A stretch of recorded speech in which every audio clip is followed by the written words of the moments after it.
The Garden of Sinners, Chapter 5, Paradox Spiral. So this one is a little different than the others so far because it focuses on a new dude called Tomoe Enjo, who has recently killed his mom after she killed his dad because the dad was beating her. So he runs away, encounters Shiki, and Kokoto has just out of town, I think getting his driver's license or some shit like that. And so he ends up crashing with Shiki, who doesn't give a shit because she's Shiki. Turns out this whole thing is a huge conspiracy to essentially kill Toko, the doll woman, and capture Shiki so that they can use Shiki's powers to acquire the Akashic Records. This a group of evil wizards. One of which I actually mistakenly thought was Waver from Fate's Day Night, and it isn't. It's just some guy that vaguely looks like him.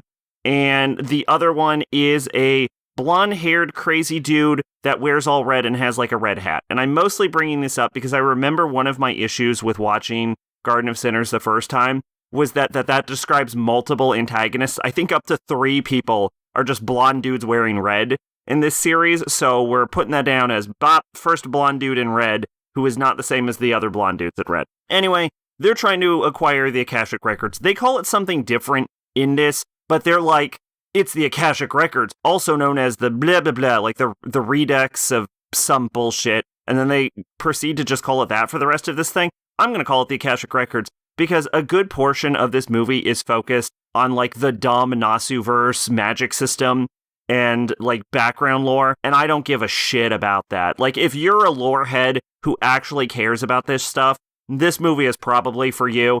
I think that it doesn't matter as long as it services the plot. And so I care just enough to know what happens in this fucking movie. And that is about it. My number one complaint about this movie is that it is 2 hours and it is too fucking long and it is a bit of a slog. That said, I did actually enjoy parts of this. And I think this is the first of the Garden of Sinners movies where I actually have a more favorable opinion of the movie on the second watch. I did like this more than the original time. That said, it's too fucking long. I would have liked some shit cut out of this one. Now, as far as this goes, we have to talk about a little bits of things that occur in this. Number one, there is a scene of domestic violence that occurs in this. Now, if you've been watching this, you might assume that I'm gonna shit all over this and be this is problematic and dangerous. And the thing is, although I don't think the domestic violence was necessary for the story, and I don't really think much was added that couldn't have been altered with slightly different writing, and I don't think it was necessarily well handled, I don't think it was as poorly handled as the topics of suicide and rape were in the previous movies. I don't think it was well done, but I don't necessarily think it was a complete fucking catastrophe. I'm mostly bringing this up because I think it's another point in my column where I am just saying Garden of Sinners is just edgy teenage bullshit. And I think I'm developing a thesis statement, but we have 5 more movies to go, and again, I am willing to be proven wrong. Maybe it really pulls it out in the last half. It's not going to pull it out in the last half. The other thing I want to talk about is they talk about the Chinese concept of yin-yang in this, and specifically the masculine and feminine elements in it, and there is a line in this that I assume, it's hard to interpret whether this is, fucking intentionally homophobic or not. And hear me out, because there is a line where it says that everyone inherently desires characteristics of the opposite gender. And so, and this conversation is happening simultaneously where we hear Kokoto saying that he wouldn't care if Shiki was a man or not. He would love Shiki regardless. So, normally I would be they're just speaking about, the wording of this is really fucking weird, but normally I would dismiss it as being just a conversation about traditional Chinese elements. But the fact that it is also bottled in with a conversation of Kokoto not caring about Shiki's gender, while also fucking Kokoto's younger sister, who's apparently a mage in this, apparently she's studying to be a wizard or whatever, is also saying that it would be absolutely twisted if Shiki was a man and that her brother still would like men in that case. So there's some mild homophobia in this, and I just have to bring it up, because at this point, part of the fun that I'm getting out of Garden of Sinners is calling it out on its edgy, immature bullshit. Regardless, at this point, we've talked about such serious topics throughout these reviews that if one of these future movies doesn't just make the full circuit and talk about drug use or has some sort of metaphor for drug use, I'm going to be fucking disappointed at this point. I mean, if you're going to get this edgy, get full fucking edge, why don't you? I will also say that there is a bit of a scene that I do want to talk about where the Toko, the doll maker, ends up getting killed, but we end up finding out that she has actually created a perfect replica of herself, and so a perfect replica Toko doll ends up showing up. And so the villain asks if the one that he killed was the original, or if this current one is the original, and the answer was, does it actually matter? And I think this does, in a way, tie into the greater themes of Garden of Sinners, but I will also say that that is writer shorthand for the original Toko has been dead since the start of the series, and we as the audience have never actually met her.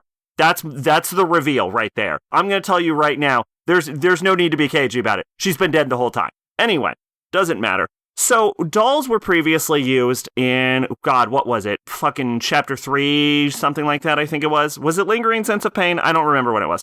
Where they used dolls as a sort of metaphor for emptiness. And we go into what happens in the hospital episode, I don't remember which one that was, the one where Shiki's in the hospital. And there is a prevailing sense of, throughout the course of the series, themes of escapism and isolation and feelings of emptiness, which you could probably extend into sort of themes of depression. And I think Toko, in one of the, clunkiest lines of dialogue I have ever seen, holy shit, the dialogue in this is bad, basically sums up what I am going to assume is, going forward, the thesis statement of Garden of Sinners. This is where it tries to take sort of a philosophical bend, and it looks like the story is trying to create a moral and actually work towards a central point, which is that a large component of life is to essentially get, little victories and little things to latch on to keep you going. And this is sort of explored through the character of Tomoe Enjo, who himself is essentially a doll throughout the course of this, made to serve a purpose, who ends up finding his own purpose at the ending through heroic actions. And so it seems like the central thesis of Garden of Sinners is to sort of stave off depression and negativity by sort of taking what you can get, getting the small victories, and enjoying the literal things, the smaller things in life. And obviously we know that suicide is not the option, because suicide is for weak cowards, as displayed in Overlooking View. Now, I will usually talk about themes and writing qualities in a positive light, but I don't want you to mistake the fact that I am beginning to talk about what Garden of Sinners is trying to say as an overall series as praise for it, because praising themes and the existence of themes and the exploration of them is essentially just amateur writing critique. The real actual factoid is that every piece of media has themes, has motifs, and you can't just be like, it has them, so it's good. The thing is, it's all about the execution. And the execution is where Garden of Sinners repetitively and consistently falls apart. So, like I said, I think this movie was probably better than the first time I watched it. Because the first time I watched it, I was bored to fucking tears. And I'm not gonna lie, I was less bored this time, but I also sort of watched it in stints, because I had to keep pausing and doing something else. So I think if I actually tried to force my way through it for an entire 2 hours, maybe I probably would have liked it a lot less. This is a movie I need to take a fucking break for. It is so unnecessarily long. Regardless, I am waiting to see whether, one, we can get some drug use going, baby. Go full edge on me. Come on. I'm rooting for you at this point. And two, I'm waiting to see if the second half of the series, because God, we're only in the first half, actually manages to pull itself out of this fucking gutter. Twitch and Discord in the description. I've been Sacrobolic. Your envoy of hope. Bye-bye.